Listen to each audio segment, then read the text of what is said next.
নমস্কার বন্ধুরা, আপনারা রেস্টুরেন্টে দোকানে গিয়ে তো এগ তড়কা, ভেজ তড়কা, চিকেন তড়কা খান। তা আজকে আমি আপনাদেরকে চিকেন তড়কা করে দেখাবো।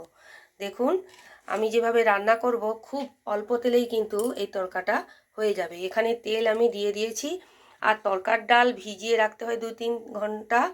তারপরে সেটিকে ভালো করে 6-7টা সিটি দিয়ে সেদ্ধ করে নিতে হয়। এটা আমার আগের ভিডিওতে দেওয়া আছে এগ তড়কাতে, দেখে নেবেন কিভাবে করতে হয়। তা এইবার আমি আপনাদেরকে দেখাবো যে আসল বিষয়টা এখানে রয়েছে বন্ধুরা। চিকেনটাকে ম্যারিনেট করে রেখেছি আদা, পেঁয়াজ, রসুন আর লবণ দিয়ে। পেঁয়াজ, আদা, রসুন থেতো, টমেটো আর 2 ধরনের পাতা, কসুরি মেথি, ধনেপাতা, এই দিয়ে আমি আজকে রান্নাটা করব। এখানে আমি ফোড়নে অন্য কিছু দিলাম না, ডাইরেক্ট একদম চলে গেলাম পেঁয়াজে।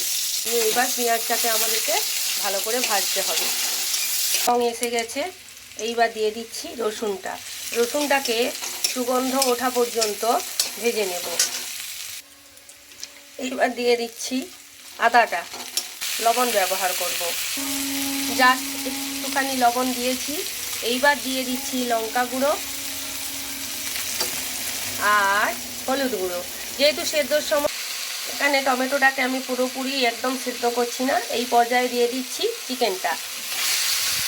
চিকেনটাকে এর মধ্যে ভালো করে কষিয়ে নেব। আমাদের চিকেন থেকে দেখুন তেল ছেড়ে গেছে। এই পর্যায়ে এইবার আমরা দিয়ে দেব আমাদের তড়কার ডাল।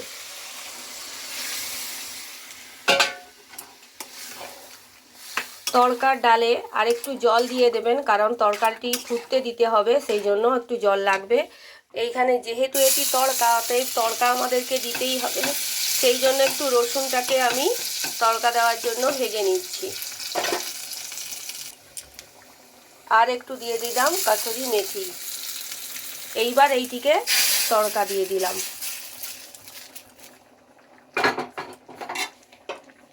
দেখুন, তড়কা কিন্তু আমাদের পুরো রেডি, অর্থাৎ সাজানোর পালা। আমি সাজিয়ে নিয়ে ফিরে আসছি।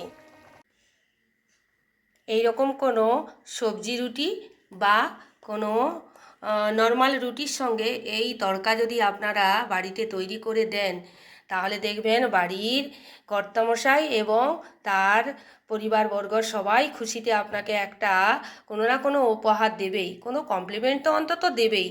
তা কেমন লাগলো এই রান্নাটা? যদি ভালো লাগে তাহলে চ্যানেলটিকে সাবস্ক্রাইব করবেন, লাইক করবেন, কমেন্ট করবেন, শেয়ার করতে ভুলবেন না। পার্থসারথী বসে আছে খাওয়ার জন্য, ও খেতে থাক। আর আজকের মতো আমি আপনাদেরকে টাটা বাই বাই করলাম। নমস্কার।